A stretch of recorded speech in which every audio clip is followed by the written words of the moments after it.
All right, well, thanks everyone for coming today, for working in the danger zone. The reason why we decided to hold this particular event at the Freelancers Fair was because we were getting a lot of reports from freelancers. A lot of our members were talking about safety issues that they had come across whilst filming overseas, and many of them had run into all kinds of difficulties. And when you're working in freelance, often on your own, in sometimes hostile or complex zones, there are all kinds of safety issues to consider before planning your actual shoot. And I just wanted to ask, just to get a sense of how many people here have themselves either filmed on their own or with a company or through a company in a conflict zone or hostile environment. Great, okay. Well, we've got a great panel here today, obviously here to discuss this very issue, and obviously here to talk about some of the films that they've shot in various countries and in hostile environments. I've got Chris Lawton, who is a high-risk advisor for Bloomberg and has previously worked as security advisor for the BBC. Ramita Navai has been a reporter on Channel 4's Unreported World, and she was also the Tehran Times correspondent for Tehran Times. And she's filmed something like over 30 films, I think, for Unreported World, or 20, I believe. Yeah. And Shaunagh has also been a reporter on Unreported World and has filmed all across the world, and recently made a film in Iran on marriage.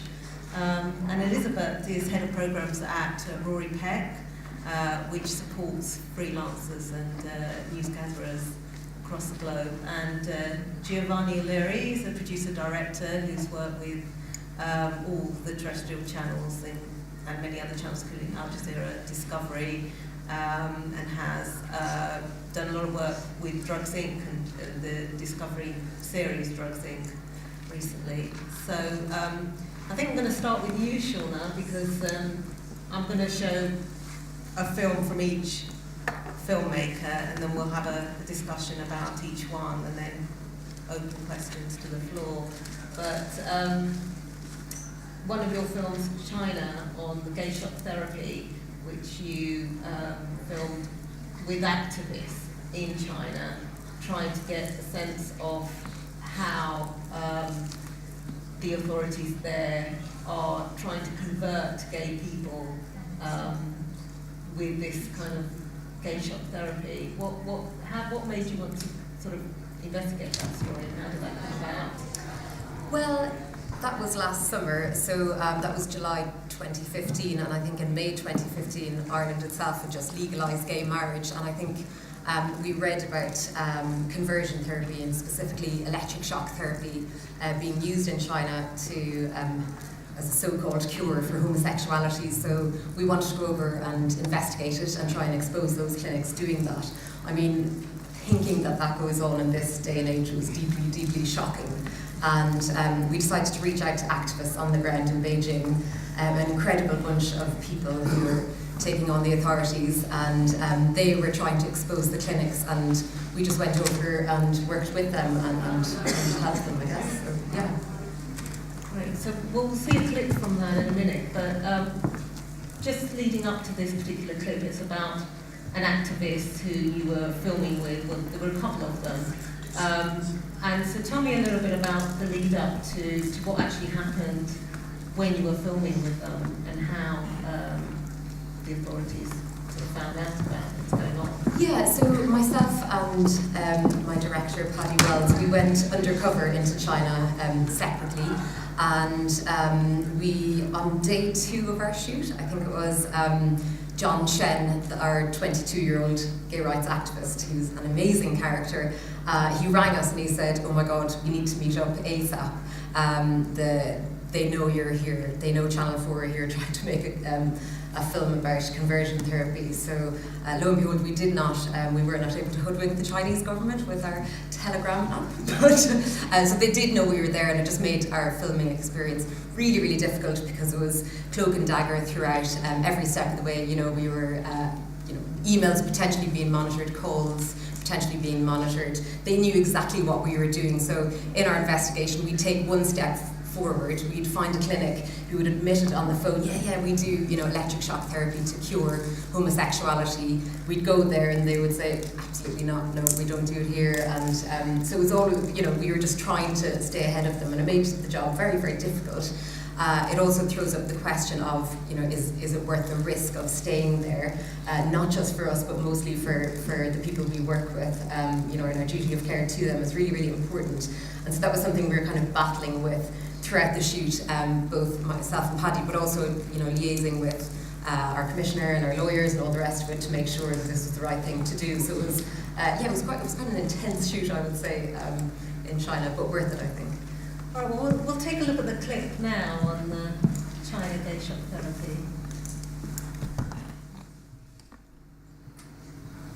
Right, so that's quite... It didn't work. That's quite it's quite disturbing to sort of see that kind of therapy taking place. I mean, what was the concern there? I mean, obviously you were working with these activists. What was most important? I mean, obviously you needed to get the story out there, but there's also the issue of the safety of these activists as well. Talk me through that. How did you kind of handle that? Yeah, I mean, that's always the biggest thing, their safety. We had massive discussions with John and our activists there before they went in to do that, and exactly what it meant, and what would happen afterwards. And they were so adamant to try and expose these clinics that that's all they wanted to do, and we would offer them psychological meetings and stuff like that, counselling afterwards if they wanted and if they needed it, and so it was a massive process to just even get to that point, to actually find a hospital who was going to go through with it. But then, and even after he went through that therapy, we obviously have to stay in touch with them all the time to make sure that they're okay. And John, the guy you did see, he went and had conversion therapy, where the nurse that he met said that he should go and take cold showers to cure his homosexuality and go for a jog, and all these kind of things. And it's really just horrible and awful stuff, and you have to kind of think, how is that going to psychologically affect John? A woman telling him that actually homosexuality is like a mental illness and we can cure it. So our duty of care to those people that we work with is definitely the most important thing, always for Unreported World. I'd say you're always kind of discussing that before you go over, while you're there, and then when you're home again, you always have to check up on the people that you've worked with. So with China, we actually had to leave the country quite early because it just got to the point where the authorities, we felt by being on the ground we were putting John in more danger, so we had to leave quite quickly, and we were told we were going to be detained at the airport and all the rest of it. And we actually weren't in the end. And when we got home, it was just this horrible sense and fear that something would happen to John, and you're just constantly monitoring him, making sure he's okay. And with China, with that specific film, I think the government were certainly just trying to intimidate us out of the country, which actually worked in the end. And then when the film aired, it was kind of months of sleepless nights, just worrying, is it the right thing that we've done? By exposing these clinics, it's certainly a good thing. But what are the repercussions for John and anybody else who's worked in it? So yeah. But he is completely fine. And actually, since the documentary went out, he hadn't come out to his parents while we were filming with him. And then after the documentary, somebody texted me and he said, he found the courage to come out to his parents. So that was that was worth it. So he's really good now. I'm just wondering, because Elisabet, that's sort of an area that Rory Peck often deals with it when journalists do get into difficulty, and I'm just kind of wondering how you kind of dealt with that, or kind of looked at this sort of issue through the risk assessment to kind of assess for these kinds of risks, because sometimes you might come across something that perhaps you haven't perceived would perhaps happen when you're actually putting up your writing up your risk assessments. I'm just kind of wondering, what sort of, how you would kind of plan for something like this. I think it all comes down to the core of the production is the risk assessment. So it's really identify what can go wrong and how you can minimize the risk and what are you going to do if something goes wrong. Because if something can go wrong, it may go wrong. And really having, in this case, it seems you have prepared, you have thought through everything. And even quite often when we deal with situations like you were dealing, a lot of the times we get trapped into the physical risks, and you actually went beyond that and you thought about the psychological risks of the people that you were working with. So it seems like you were very sensitive and you were thoroughly prepared for what you were doing. But again, the core of that production, and it needs to be part of the production. Sometimes we see how people try to differentiate, is my production, that is my risk assessment. No, actually it's the same. It goes hand in hand. And it's at every single step how you can make sure that you thought beforehand what can go wrong. And if it goes wrong, what am I going to do? What is my plan A? What is my plan B? What is my plan C? Until you're exhausted all the potential, scenarios. But also you've got a situation where the activists themselves want to tell this story and they want to get this story out there and talk about what they're dealing with here, and to go into a hospital knowing that there's a risk and being able to kind of film this therapy taking place, and then realising that the authorities are onto them. How do you kind of navigate that situation? Well, with John, he was the second in command at the LGBT centre in Beijing. So when we arrived first, he always said, he wasn't sensitive, as he would say, that the authorities weren't after him specifically. They were after the top lady in command, an amazing woman called Iron. So the authorities were never after him until about 10 days into our shoot, and he rang me in a massive panic, and it was after we'd done secret filming, and he said, Shaunagh, the police have called to the centre, they're looking for me, they're looking for John there. And at that point, we stopped and said, oh shit, and we rang London and we said, what are we going to do? And they, that's when they pulled us out, right, we have to, we never thought this would happen at all. And we discussed it with John and he was like, yeah, I think that's best. And he was going to leave Beijing and go home for a couple of weeks, just let everything calm down. And at that point, you're worrying about, number one, John's safety. Then number two, we were told you're going to be detained at the airport. They're going to, obviously try and take your footage. So we'd kind of find a safe house in Beijing, get the footage to that person who told us that you're being followed right now. So there's all these kind of, you're thinking safety of contributors, safety of ourselves, film, and you kind of just go through this process. But I think what you're saying, and Unreported World are really good at this, I would say, is this risk assessment before we go. It's like a due diligence of every possible scenario and outcome, and it's big, thorough, could be a 50-page document if you go to Syria or somewhere like that, and you speak to everybody, journalists who've been there already, what happened to you, yeah, I heard, there was threat of kidnapping in this area, why, who's there, blah, blah, blah. And you go through every single stage and you think through the worst case scenario. And when you have that document in your hand before you go, you're just, your mind, when you're on the ground, you just react and you just make quick decisions, but I think the right decisions because you have that experience and you talk through eventualities with your lawyers, your commissioner and your series editor. So. Can I ask a question? With China, I've not been to China, but bringing a hidden camera into China, was that scary? Because I know that from experience of using hidden cameras on dispatches many years ago, going into the airport, I had to separate everything. And then I remember once, I had it in a vest. Alan Howden, who's a famous hidden camera guy, put it in a vest for me. I remember the guy went through my bag because something was bleeping. He took my hidden camera and I could see wires dripping down. I was sort of like that nervous sweat again, so I grabbed the hidden camera and held it as he was going through picking bits and stuff. And I said, I've just my camera broke and I've just got bits all over the place because there's wires everywhere. Going to China though, that's kind of like, how did you deal with China? Because I know they're quite able going through stuff. Definitely. Well, actually, we didn't bring equipment with us to China. Oh, right. So Sounds like- take it in. You can buy it so easily. That's it, yeah. What's In fun, China like, as well. Especially China. Right. Yeah. You on made paper, that. it's a wonderful idea. However, go to the black market and buy secret equipment, and it lasts about 5 minutes. So that was another kind of battle we had. I had a secret camera cap blow up in the middle of Yeah, of course. a diamond, illegal blood diamond dealing. Yeah. That was from China. I was a Yeah. child. Well, what we found with the equipment we did have, it was a key fob, Yeah. button or something. Not to give away tricks of the trade, but they lasted, I think, 45 minutes, and we went in and would do the consultations with the clinics, and they talk for 45 minutes about what they might do, and then once the 45-minute time arrived, we were like, right, let's start therapy now. We're like, shit, battery's going to run out, so we started using the iPhone in the end. So yeah. Wow. But we didn't bring in kit, no. Definitely That's what you not. said. That's it. But you factor that in the risk assessment. That was Yes. right. Exactly. Yeah, exactly. Perfect.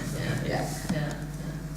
Well, I'll move on to Ramita's story now, because I think one that was shown here was the story Syria Uncovered, which you did in Madaya, which won awards basically because you had also embedded yourself with activists for a few, I think it was 3 days in Madaya, at the sort of the start of the conflict in Syria. Yeah, so this was at the beginning of the uprising. So God, when were we there? I think it was September, I forget now, 2011.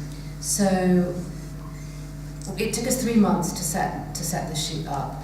Nobody had really worked with activists to get them in Syria at this point. So there were no kind of activist networks that, of course, now there are all these activist networks that can get you in and out. But they had just formed, and when we got there, actually, it was the first formation, really, of the Free Syrian Army. Everything was just happening, and there was very little coming out of Syria. Nobody really knew the extent of what was happening, and that we just we knew we needed to get out of Damascus. And so the minute we got there, spent kind of 3 days doing touristy things in case we were being monitored. I was with Wael Dabous, so originally I'm Iranian and it says in my passport that I was born in Tehran. So at checkpoints, and Wael he's Lebanese originally. And this really helped us. So we just pretended that we were this Middle Eastern couple coming over from Lebanon for holiday, which still actually weirdly happens in Damascus. Holiday-rich Middle Easterners. And that really helped us in terms of checkpoints, and there are lots and lots of checkpoints, especially leaving Damascus. So the minute they saw what we looked like, I drove, we hired a car, they led us through, and that's how we got out of Damascus. And then we spent about 2 weeks embedded with activists, and then we ended up in a small town, Madaya, which you probably all have heard of now because of the siege about 6 months ago. Where Madayans were starving, the regime had surrounded it. That's kind of what happened when we got there. A few hours after we got there late at night. The activists had called a big meeting. We were just starting to talk, and it was really quite incredible. Amazing stories were coming out. There were lots of nurses there, lots of doctors, a lot of people had turned out to talk to us. And they had lookouts all around Madaya, and a lookout had seen regime tanks rolling into town. So the lookout ran in the room, and within 30 seconds, everybody had fled. We were bundled into a car, we were taken to a safe house, and we ended up in the safe house for about 3 days. While the Shabiha, the militia, surrounded our block, because of course we were with 3 activists who were wanted men. And again, we had taken every care, as Shaunagh was saying, to make sure that our contributors would be safe, because in this situation, if they were caught, they would be killed. There's no two ways about it. And in fact, the men that were taken while we were there, so they raided our building, they raided the street, and we could hear them beating people up, we could hear them smashing windows, screaming. We were just very lucky. They were in our building at one point. We were just extremely lucky that they didn't break down our door. It's just absolute luck. But the men who they did take away have never been heard of again. So, you know, we had taken every precaution. So, for example, no direct communication. We were communicating with an activist who was working, we didn't even know his real name, he was working outside of Syria. We never travelled in the same car as activists unless we had to. You know, there was nothing electronically linking us to anybody we were there with. But of course something like that happens. I mean, that's the other issue, so technology as well, that journalists are using now, and how that technology can be infiltrated as well. You know, whether you're using a mobile phone or a computer, you know, how do activists... Well, you know, I would say, and I want to pass this over to Chris actually, because this is something that I asked you about. So I spent 3 years as a correspondent in Tehran, and I was monitored quite heavily. And you know, the simple answer is don't use it. Don't email, if you really want to be safe. Of course, that's not always possible, but that's essentially kind of the advice. Yeah, absolutely. You know, the safest way to do anything is any kind of electronic mobile communication is going to be vulnerable to some degree. So if you don't want to have that vulnerability, don't use it. Let's find another way, pen and paper, verbal, whatever. Go back to basics, you know, the old style mobile phones, remember those? You know, yeah, exactly. So keep things as basic as you can. And then, you know, building on that, you know, you can then build degrees of vulnerability, and you can sort of do a little bit of, well, what am I using and how vulnerable is it? You know, is it encrypted? Not just me, but the person I'm communicating with. And so you can sort of use technology, but you've always got to be aware of the vulnerability of the specific item that you are using. And you know, somebody's got to want to listen to you, and they've got to want to find out what you're doing. So you've just got to, again, do that sort of, do your homework, or talk to someone like me or some of your colleagues, and just go, right, where on the gradient is this, and what am I comfortable saying, and what am I not comfortable saying? Yeah, so it can get very, very complex. So if anybody did want to talk about anything in more detail afterwards, very happy to do that, either in questions after or one-on-one later. Yeah, I should also say that Rory Peck do have a stall in the exhibition area, so if anybody wants to find any more information about Rory Peck or filming overseas, you can go over and speak to either Elisabet or Chris as well, who can give you information on that. But let's see a clip first of Syria Uncovered, and we'll have a chat further about it. Right, so, I mean, did you at any point, get any sort of information or assistance from security at all? We were completely cut off. So what normally happens is that the activists, they're quite a slick operation at this point, because they were killing a lot of them. This is kind of what our film then showed, which hadn't really been coming out at that point. But the activists all chose safe houses with escape routes. So this safe house had an escape route. So it had a window that you could jump out of onto the back of another building, and there was another window where you could kind of jump into a yard. And they would never operate in safe houses where there was not at least another escape route. Now the reason they couldn't use these escape routes is because the Shabiha militia had surrounded our building. So when they looked out the window, at all times, there were armed Shabiha just patrolling our building. So we were completely cut off. We had to whisper. We spent 3 days whispering because they were right outside our door. But they never actually came into your... They didn't break down our door in the end, no. I mean, it was luck. Because as you saw, we heard them break down. We ended up having to continue, I think, another day and a half in there as the raids continued. So we were just lucky. Of those 3 guys that we were with, 2 of them are now dead. Yeah. And I mean, presumably because you were in contact with the activists prior to going to Syria, you said there's one of them, you know, you've obviously got an idea about the story that you want and an idea of what's happening in that area, but until you go there, and often things can change quite rapidly, like in this instance, that the area wasn't surrounded and then suddenly it is, dealing with that, kind of planning for that, because sometimes you can be in an area and things can change quite rapidly. How do you then deal with that? I mean, and this is probably a question for you as well, Chris, is that do you take advice from security advisors? God, yes. Before we went, by the way, we weren't in touch with those activists. We were really careful. So we had a middleman who was coordinating everything for us outside of Syria. So there really was no electronic trace between us and those guys. We didn't know who was going to pick us up outside Damascus, but we trusted. So I met these activists in London, and we spent 3 months gaining their trust and setting this whole thing up. So we took every caution to make sure our contributors were absolutely safe. But before we went, we had, Chris is an expert. We had someone like Chris with similar experience give us a day's intensive training. And I wouldn't feel comfortable going somewhere like that, into that situation, without speaking to someone like Chris before I go about possible scenarios of which really I don't know what should I do if I'm kidnapped? What should I do if I'm separated from someone? And this is all kind of practical information that you really need to know. You actually go on these courses, don't you? Shaunagh, you must have done quite a few hostile environment courses, and I'm sure you all have done them. You forget.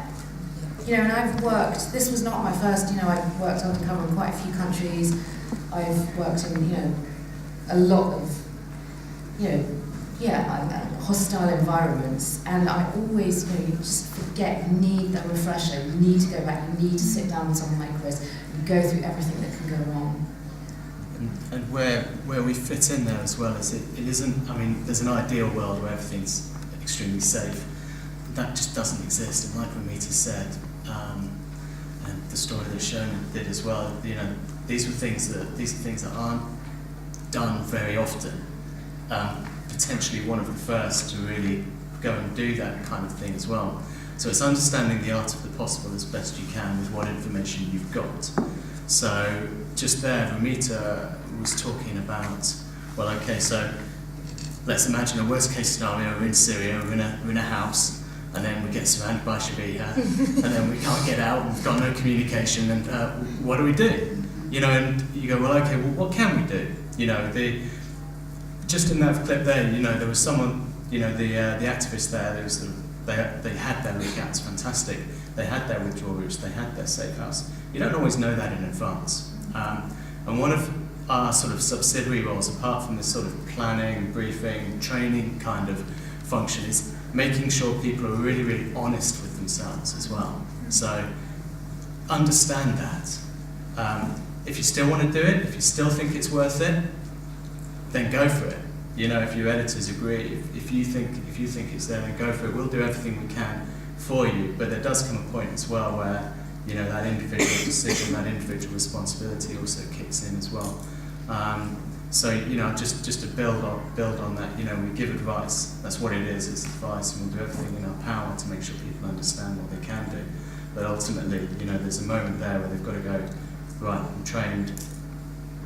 This is what I know. I'm still going to do it. I'm not going to do it. So we help with that. It's that preparedness more than anything else, I think.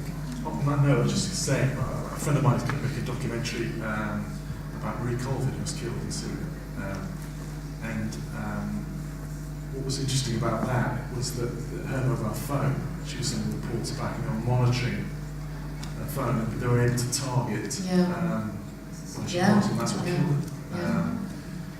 And for you, in that situation there, you said how many days were you surrounded? 3 days. 3 days.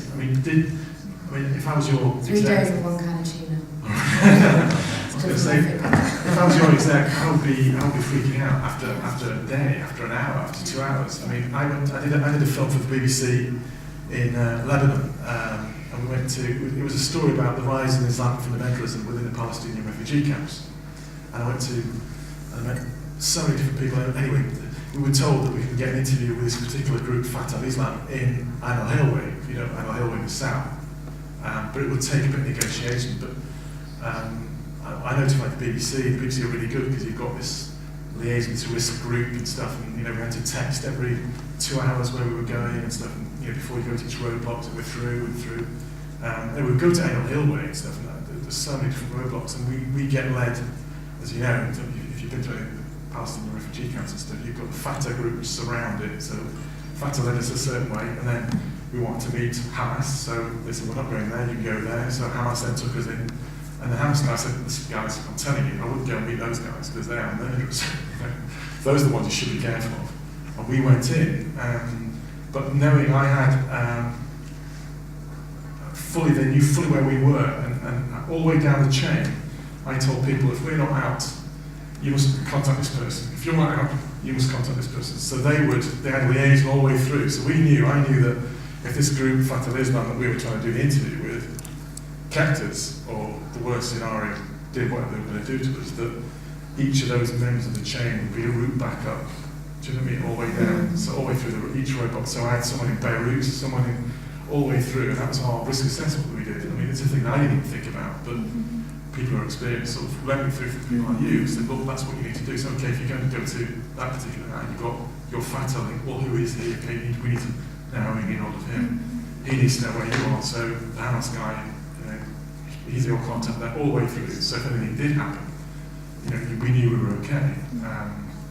And on that particular shoot, again, the Israelis were monitoring everything, Americans were monitoring everything, because these guys were nipping out, killing a few Americans and popping back to the camp. I mean, that's on the underground tunnels, everything. And there was an occasion there where, again, risk assessment, I think Rubia knows this story, but we managed to get in. I got all the way through, all the way in, and then one of the particular guards looked at me and said, "You're Jewish," and everything sort of, and all of a sudden it was, the AK-47 took up, and you're thinking, okay. I said, I'm not. I'm Italian. I've got an Italian passport. I was, I'm not British because it was a good thing. I did have a British passport because otherwise they would have killed me. I'm Italian, so they were fine. Because I think apparently I was told by one of the risk assessment guys because I was Italian, I was worth something because they paid the ransom. So if you're Italian, you're okay because they won't kill you, but they'll get money. So I thought, okay, and that was one of the reasons why I was okay to go in because I wasn't British or American. Anyway, so these guys all round, and I'll never forget. I get blindfolded with my reporter, just two of us. I'm filming, and I'm with my reporter, and we're all blindfolded. And we go, and they led us all the way through, and I go to this room, and I see the flag, and I see the table, and I see a knife, and my reporter looks at me and stuff and said, "This doesn't look good, G." No, it doesn't look very good. And I said, "Well, do you think we'll get an interview?" And I said, "Well, they're not too happy with you at the moment. So just do your best." I said, "But honestly, just if there's anything I can do and stuff, just tell me." Because I don't speak Arabic, I don't speak anything. I understand French, but and they're looking at me, and they're all getting extremely nervous, and they're all talking about me. I can tell, I can sense it intuitively. They're talking about it, and they're looking at me and stuff. Anyway, my reporter comes up to me and said, "We're in deep doo-doo, unless you can prove you're not Jewish." And I said, "What are you telling me? I just need to know, can you prove you're not Jewish if you know what I'm saying?" And I'm saying, "Do I really have to?" And he said, "Yeah, you really do. I'm telling you, this is so." I'm no word of a lie. I stood in the middle as they're all round with their guns, and I dropped my trousers. No. And they all, after that, it was fine. And I've never been so nervous. We got the interview. And afterwards, they were my best friends. And I'll never forget, there was one guy who was looking at me funny. He had like little lines on his arm. And I joked, he said, "Oh, what are the tattoos?" Because these are all the Americans I've killed.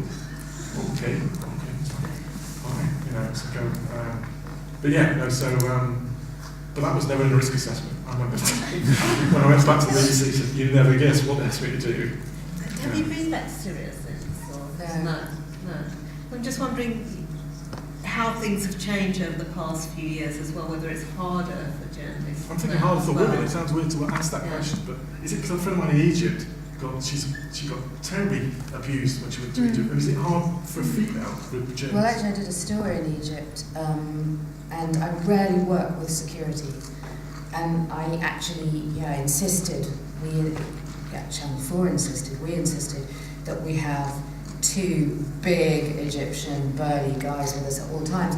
I was doing a story on the rapes in Tahrir Square, and it was an investigation into different factions paying thugs to rape the protesters, which is what was happening. I don't know if you remember the kind of mass rapes that were happening. You do. You absolutely feel vulnerable, and I would not have gone into certain situations without these 2 massive burly guys right next to me. Do you remember Lara Logan? Yeah, of course. Had been attacked. Many women had been attacked. And there's another story I did actually in Papua New Guinea. It was about witch hunts. But Papua New Guinea also has one of the highest rates of sexual assault in the world. I mean, this isn't an up-to-date figure, so I did this from a few years ago, but the figure from a few years ago was something like 90% of all women have been either raped or sexually assaulted in Papua New Guinea. And gang rape, they call it pack rape there, is really common. And my God, it is common because we spent a day just at a MSF centre, and there were just women just turning up every half hour that had been pack raped. So that was a real, and we were going really into the kind of hinterland, and that was a real threat, rape again. So we had 8 Papuans from 8 different tribes in a pickup truck following us at all times. Mostly they were stoned, but we weren't to know that when we hired them. But still, we that's another, sometimes I generally, we have this discussion as well, especially when I'm in the Middle East, I look local, and that's how I like to operate, just to kind of under the radar. I like to blend in.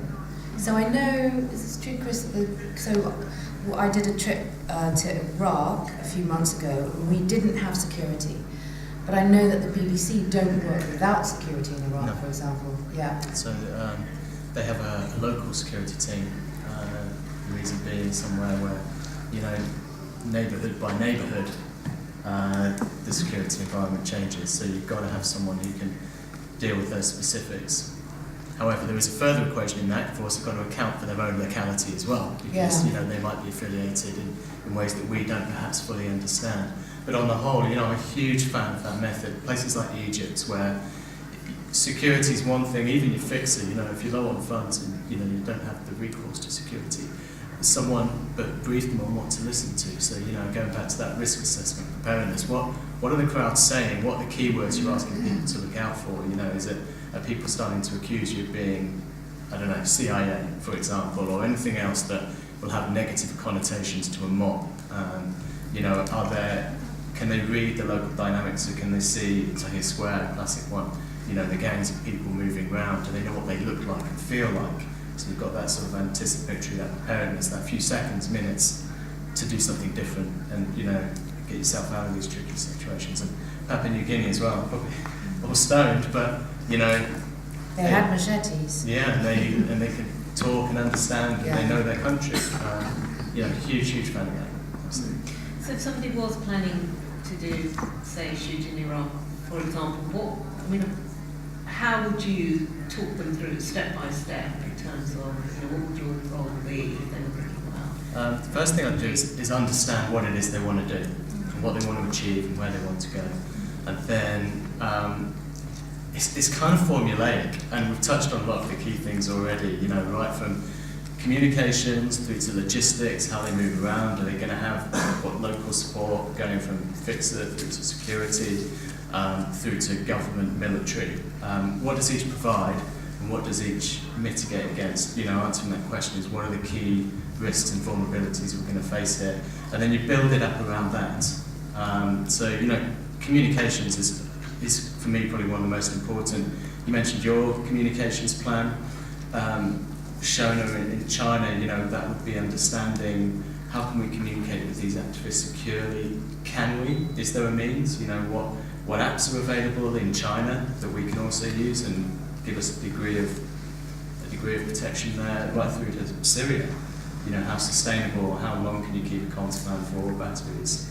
So, you know, we look at we tailor it. It's quite a bespoke service in effect, you know, and then you just go step by step, day by day, meeting by meeting, and plot it out from there. Do you think it's becoming harder for journalists, Elisabet, to work in some of these areas because, you know, firstly, the risks seem to be becoming greater, particularly in Syria and Iraq? I mean, we've seen over the years, I've been working at the Trust for 12 years, and we've seen how in these 12 years how things have gone from bad to worse, and how journalists have been increasingly targeted. But it's true that we've been able to raise more and more awareness about being prepared. What Chris was saying right now, we you know, having that risk assessment, having that hostile environment training, having that communications plan in place, etc. And when we talk about freelancers, sometimes they would say, well, I don't have access to, you know, a crease, for example, right? But as a freelancer, the dynamics of a risk assessment is still available to us. The Rory Peck Trust has risk assessment templates in our online resources. These are for free. You can download these. The questions that Chris would be asking are exactly the same questions. And it's really understanding that you've got to do these, whatever you do. And each risk assessment is different. So it's building up with what Chris was saying. It's understanding the nature of what are you doing, why are you doing, who are you, who is your team, what's your profile, how are you going to be perceived, etc. And the questions are universal, but the answers are always similar. And the same risk assessment for a very similar, the same assignment can be different from 1 month to the next month, from one day to the next day, etc. So the threats are there with the increases coming in the risk. You know, Syria, you know, times where it's been, we've seen how freelancers have tried to access and coming in and out relatively safely, and then there have been periods of time where it's been impossible. So it's really understanding when and how you can go in. I mean, I also think that you've got reporters and news gatherers, and the other side is sort of, I suppose, factual programming or documentary filmmaking, where perhaps you may not necessarily be going to a war zone or a conflict zone, but you are still travelling overseas, and there are, I mean, you can have a risk, for example, even in London, you know, if you're going into filming a riot or something. So just want to come to your film, Gio, which is filmed in the US. You were filmed with a criminal drugs gang, I believe, It's the Baltimore issue. Yeah, okay. yeah. I'll give you a bit of background. Baltimore has one of the highest incidents of heroin abuse in America. And as you know, there's been riots there recently. So I was doing a series, working on a series called Drugs Inc., which is a National Geographic series, where you take a particular drug in a particular city. So for us, it's where The Wire, if you remember The Wire, the series The Wire, was made. And this is the real Wire. So you get, I mean, this is a sort of formatted kind of show. You follow a drug 360, so you follow the users, so you follow the addicts. Again, there's risk assessments filming addicts. You follow the police. Again, there's risk assessments following when you follow, you know, with the police, because guns go off, people, you know, there's the shootouts and stuff. So you've got to factor that in. And the hardest one is dealing with drug dealers, because again, you know, they don't work 9 to 5. They don't really want to talk about what they do, and the last thing they want is some white guy from London asking them lots of questions. So that's always the hardest one. And on these shows, the Drugs Inc., you get basically a month to do everything. So to get the police, to get the addicts, and to get you're flown in. And I mean, the key thing is building those relationships, and that's the thing. The first thing I always do, it sounds weird, is find drug dealers in every city. I've kind of, it's weird. I know exactly, where to go and who, and again, it's talking to them. And once you talk to them, they'll take you to their guy they get it from. If they like you, they'll get you in and stuff. And sometimes you'll meet other people that are good connects, as they call them, and stuff. And so you go and meet them. It's about, the key to this series was building relationships and having good, even people on the ground, that can recommend it, that know that world, because it's a very scary world. It's a very closed world, and they don't like outsiders. Even in Baltimore, one guy will not cross one particular area because that's controlled by a different gang. He will not step there because he'll get killed. So on this particular film in Baltimore, it was difficult because you need to. I didn't know. Okay, I can talk to him here, but if I cross the street, literally just the street, he could get killed, and that's literally just there. I can't. So, and he was a bit nervous and stuff. So you're all right. He goes, no, I'm like, we're being watched. Really? Okay. So you have to move back inside and stuff. So it's all that you have to be aware of in terms of your geography, where you are. But just to come back, because maybe, for example, your film, Ramita, I don't know how much time you had to prepare for that, but I suppose you're not as constrained by time in a sense of putting things together, or at least researching and getting the access in a way that perhaps a formatted documentary but has a similar sort of risk element, if you like. And I think, the kind of budget. I don't know. When I say I set it up for 3 months, that was unpaid. That was me setting it up. Before I started on my contract. The contract is, 2 weeks, Shaunagh? 2 weeks prep. Yeah. 3 weeks filming, 3 weeks editing. Yeah, it is fast. I would say, I think what Giovanni, I can't wait to clip, is saying, I think is really interesting, because I filmed with, and I'm sure you guys have done, with gangs in South America, and I tell you what, filming with gangs, for me, is as terrifying, if not more terrifying, than being in a lot of these danger zones. I feel far more comfortable in Afghanistan, operating in a place like Afghanistan, than being with a load of teenagers with guns that are gangs. Yes, yeah. So it's I think that's I did really a film in Mexico a few years ago, because the commissioner had seen some stuff I've done and said, I'll put you with this production company who are based in Peru. And it's fine. First thing I said was, can I see the risk assessment?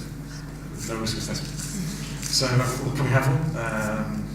Why do you want one of those for? Well, I want to make sure that, and the story was filming about femicide cases in Juarez, and there's been thousands of women just murdered, disappeared there, and it's corrupt as hell. It's like one of those. And out of all the things I've done, I've done some scary stuff to look back on it, but filming in Mexico, in Juarez, with supposed local police guys, with a company that was always worrying about budgets and money all the time, on my own,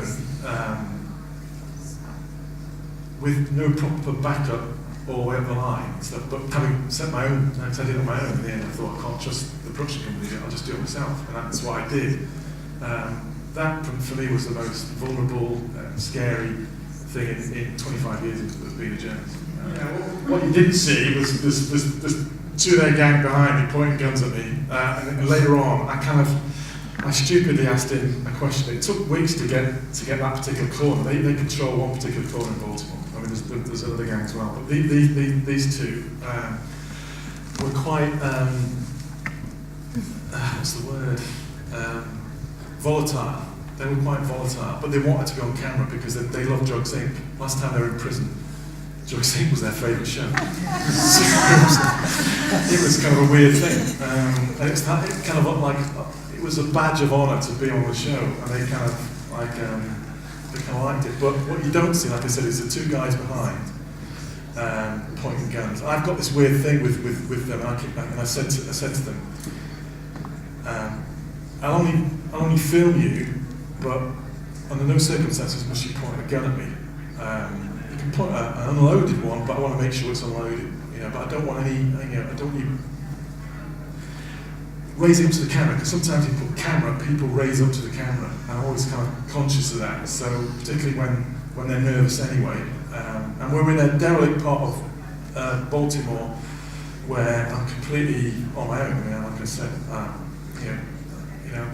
people knew where I was going, and I did a WhatsApp thing, where just to say this is where I'm heading. So if you don't hear from me in 2 hours and stuff, this is where I'll be and stuff. And I had various people that knew where I was, because those guys are. What you didn't see was the clip which I thought you were going to shoot. He loads his in front of me, asked him a question, and he loads his gun, points it, and he said, "Oh, this gun is still smoking," because he used it the night before. He actually shot someone the night before, which I didn't know until I got there. So they're all a bit edgy. And he had an AK-47 under the mattress, which again I didn't realise he was pointing at me, which was right underneath. It's only when one of the gang pointed out afterwards, and he said, "Oh, by the way, just to let you know, he had a gun under there, and he lifted the mattress up, and there it was." I was like, "Right, this was right at me." But they were, once you got them talking, they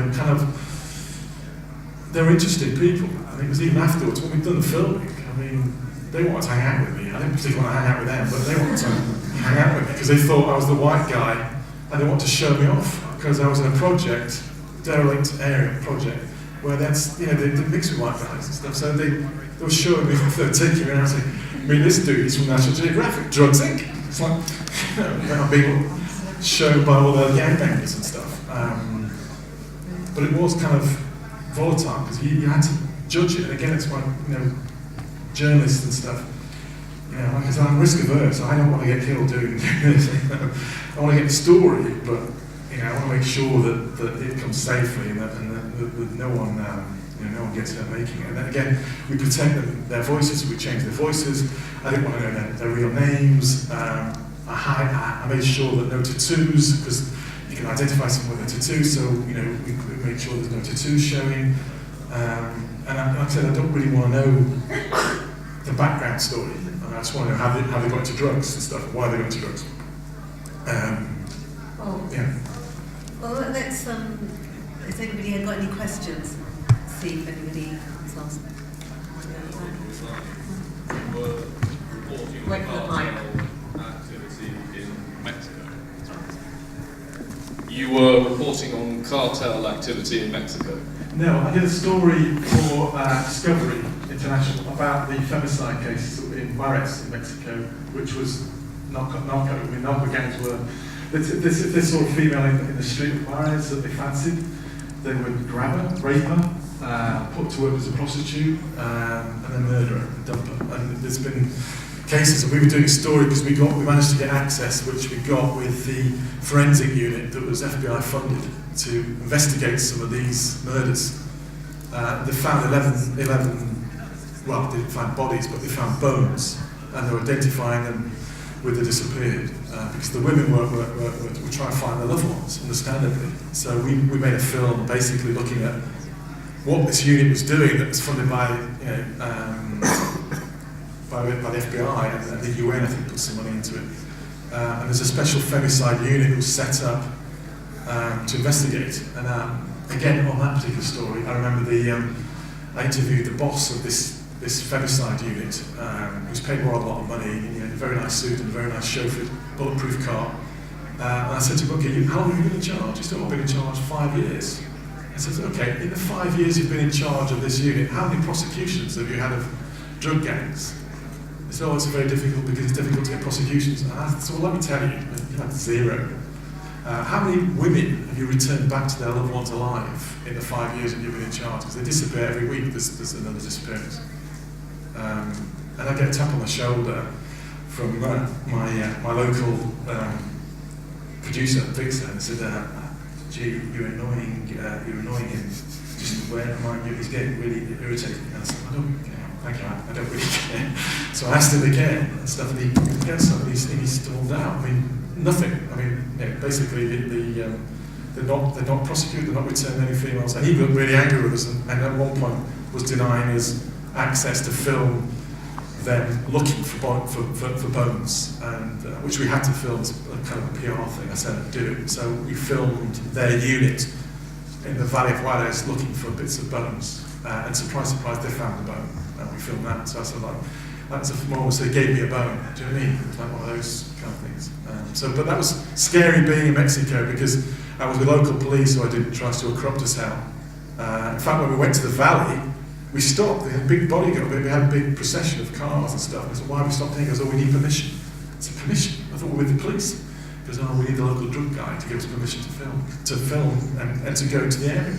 So I said, let me get it straight. We're making a film about the drug gangs murdering women in the Valley of Juarez, and we need permission from the drug gang to go and film in the Valley of Juarez. And it's like you're saying, yeah, that's what we said. Fair enough. Okay, so that's what we did. If I can add something, impunity is one of the biggest issues around local journalists in Mexico in particular. We've seen so many journalists being killed, being harassed, being threatened routinely. I mean, the Rory Peck Trust has been working with them quite consistently for several years, and that's one of the issues, how these local freelancers, local journalists can be killed with complete impunity. Nothing would happen to anyone, and that's, you know, not only in Mexico. Mexico it's probably one of the yeah. Well, they're you know, part of it. So, yeah. Does anyone have any other questions? I'm just wondering how you balance, when you're talking about like organising things in country, especially with security, how do you balance that with the demands of execs before you go, or like health and safety people in broadcasters? I mean, like if you need to organise something in country, you can't do it until you get there. How do you explain that to the people in charge higher up? Yeah, I think what's slightly different about Unreported World is that we actually, you know, you were asking, oh, can I get a risk assessment? We actually do our own, because probably budget reasons, but I actually think it's really, really useful to make all of those phone calls and to think it all through yourself. But yeah, of course, you're obviously there's going to be so many cases where you're just not prepared for what's, you know, actually happening on the ground, and I don't know, I guess you just assess it as it happens and you report back. I'm trying to think of I did a story in Ebola, and we were like the first people to do that story in July 2014, and you know, the risk assessment, I laugh now, but at the time it was terrifying because deadly virus, you know, we were trying to be experts and talking to experts, but they just didn't exist. Nobody knew how to do a security assessment for Ebola. How do I, as a journalist with my director Well, who also did the Syria story, you know, how do we go in there, tell a very, very important story about people and not statistics, and stay alive in the process? And I think, you know, what's slightly different about war zones is obviously with Ebola you can't see the enemy, so that's really, really hard. But also then when you come home, you know, you've this 3-week wait, you still don't know if you're out of the danger zone, and that, you know, there was just no way to prepare for that, I think. And there was so many cases in Sierra Leone that we, you know, had to call the office and say, shit, we're now in a riot. We hadn't even thought we'd be in a riot in an Ebola zone. You know, that wasn't, because we weren't going into a war zone, but yet we were leaving this hospital in Kenema where people thought the doctors were trying to steal people's blood. And we were just driving out of the hospital thinking, you know, our day of filming's done. And, you know, I just looked to my left and there was a herd of people running towards the car, shouting, the foreigners have brought Ebola. And, you know, I just looked away and I was like, what page was that in the security risk assessment? What do we do here? You know, we just kind of slid down in our chair in the car and, you know, hoped that we wouldn't be dragged from the car, because one, who has Ebola outside the car, and two, you know, what are they going to do to us? So you just, as things happen, you just make sensible decisions there and then, and you know, you might call the office half an hour later and say this happened, and you know, you kind of reverse engineer the security situation and do it. But I think the mistake is to think that the risk assessment is something static, something that you do and then you go and you forget about it. I think you leave with the risk assessment and it gets shaped and changed and adapted as you go along, and you basically need to be prepared for that. Yeah. Sometimes you just don't know things, so go there and work it out, but find yourself a safe little spot in which to do so. You know, like, because I get this a lot, because often I do sometimes act as a conduit between editors, execs, and on then the security, safety side of things, and the guys who want to go and do a story. And sometimes you just don't know, especially if they're going to do something which no one's really doing it, because the information isn't there. So just how far can you go safely, and then do you have that breathing space to work out, and then let's re-establish it, and then let's work out what the unknowns are, and if they're still there, then make that call then if you still want to crack on and go for it. But I suppose it raises an interesting point, because it's the expectations of perhaps the company that you're working for and what's actually possible on the ground. So this is the point that I was going to make, which I think is what you were touching on. So I would say you're all kind of working towards the same thing. However, and I think this is what I was going to say to you, Chris, I often find that that the execs and Channel 4 are going to be far more cautious than I as a executive I want to be.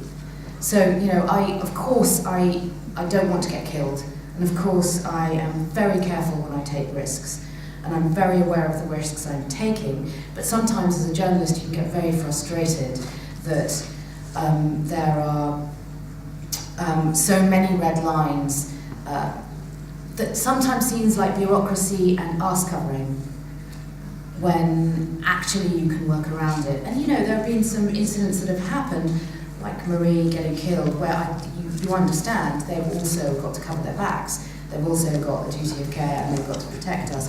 But there is sometimes a slight conflict there, where kind of we're pushing and they're pushing. But in a way you need that, because they're keeping us safe. So it's, so you find your way by doing that. Yeah, it's that's an honest answer of kind of what happens. But you're all working towards the same thing, absolutely. You never feel, in fact, the execs, there's never pressure for you to do something that you don't want to do. In fact, the execs and Channel 4 really do everything they can to keep you safe. And wouldn't you say it's normally the journalist, isn't it, that wants to push? Especially with legals and stuff like secret filming. You have to wait a day to get your stage 2 pass, and I'm like, Jesus, I only have access today, so get it done. And they're like, no, hold off. And it's so frustrating when you're on the ground. You just want to push ahead, because you're in it, and it's all you can think about is the story. And so I would say it's actually not the execs putting the pressure on, it's us putting pressure on ourselves and just wanting to do the best story. Yeah. It isn't meant to take away from sort of the boldness of it at all, and it shouldn't. Sometimes you sense when something isn't quite right, and you act as a bit of an anchor whilst things recalibrate perhaps, or other elements get planned in. This is just me personally speaking. But then the other question is you as well. Back your own decision making, and what training have you done? Are you a trained person, and are you appropriate to be going to that particular location? Do your execs have the faith in you to make the right decisions and to make your own calls? Because I'm just put this out as an argument's point. If they don't, then perhaps they shouldn't be sending you. So there's, as a security advisor, I've also got to be quite careful about, not trying to put too much emphasis on sort of our side. A lot of it's also down to the individual as well. And if we're taken away from your autonomy and your ability to make those calls, then potentially the balance has gone a little bit wrong, or something wasn't quite right in the first place. Like, is the person the right person? Is it the right story for them? Is it the right country? Or all those sort of questions. And that's all down, slightly harder to answer perhaps, but that's the area where we are working. A good exec will always have your back. A good exec. I work with a lot of bad execs that just want you to get the story. They're not bothered whether you can back. I was once told. Seems like a lot of people. Yeah, it's a footage. Have you got the footage? And it's like, no, not how are you? I've just been attacked. I'm like, no, I've got the footage though. But you know what I mean. So, but you've got to. I always think follow your intuition. If something feels wrong in a situation, I mean, I just think that because we all, every one of you, you've been in a situation where you think, a guy looks at you funny. And you just think, that guy is not right, it's like he's going to do something and stuff, and you damn right he will. So it's like, it's trusting yourself, and also be able to say no. It sounds weird, as a freelancer, I feel able now, it's taken God knows how many years to say no to people. So you know what, for the time you want to do, and you want me to go in there without a permit, filming permit and stuff, and bring it in the camera, and I'm sorry, I'm not doing it. Not for that, not for that story. I value my life too much and stuff, and it's like, and I always think, as one soldier once told me in I can't remember where it was now, I think it may have been Afghanistan. Anyway, this guy said to me, and I said, do you worry about being sent to places by your bosses and stuff? He goes, no, it's what I worry about is politicians sending me to places when they've never been into a war before. It's people who've never been there telling you how to do your job, and that's the difficult you've got to be careful of. So if your exec has been on the ground, has done stuff, you know, they know that they know what it's like, but you're in control. I always think, you know, when you're on the ground, whoever I'm working with, if we have code words, I always say to them, you know, just say the code word. If you're not happy, say the code word and we're out, and I'll trust you. I'll never question you and stuff. But if you're, because sometimes I'll push it a little bit forward. I'll push it a little bit more, like you said, and I'll go that extra bit because I think actually I feel okay because I've pushed it. I think I feel okay with it, but somebody else may not who I'm with, and I'm looking after them. My responsibility is to protect them too. So if they're unhappy with it, we're out and stuff. And I say to them, we've got the code word, we'll go. Just say the code word and we're out, wherever it is. So because I'm not going to put them into a situation where they're feeling vulnerable or nervous themselves. You know what I mean? So I'm responsible as a duty of care to my colleagues as well. Got time for one last question, if anyone has a question. Because a lot of what people do, even if it's only the development stage, is in the independent area before you actually have the resources of the broadcasters and the expertise of the indies. What's the best way to access that when you won't necessarily be charging, you know, blind into a war zone, but there are areas where you have to risk assess, and I suppose as a freelance you might be taking some of the risk a broadcaster might take this on later, but you won't necessarily have that expertise. How do you access it? And what sort of guidance is there outside the expertise and resources that you've got? I'd give Rory Peck a plug. I'd definitely go and chat to them on their desk because they have an enormous amount of framework planning tools, very equivalent to what I use myself. So do go and chat to them because they will give you that framework. And I think I'm right in saying probably just call them up and say, I'm thinking of doing this, you know, what do I need to think about? Likewise, I think most people like myself and my peers, even in a planning stage, will just have a coffee and a conversation. And I don't think when you're putting something through to be commissioned, you guys will know better than me, I don't think people necessarily expect a fully formed plan at that stage. I think they might want to know what the key areas of risk are and how likely those are going to impact on their investment effectively. So, you know, I think that at that stage it's quite easy to do from my perspective, and also there's lots of other companies doing it as well, I should say that as well. But as a first line, I personally, if I was in your shoes, I'd go and chat to someone like Rory Peck Trust, I should say. So, yeah. Great, okay, well, thanks for coming. I think that's a lot of information there for people to sort of take away in terms of filming and filming on your own.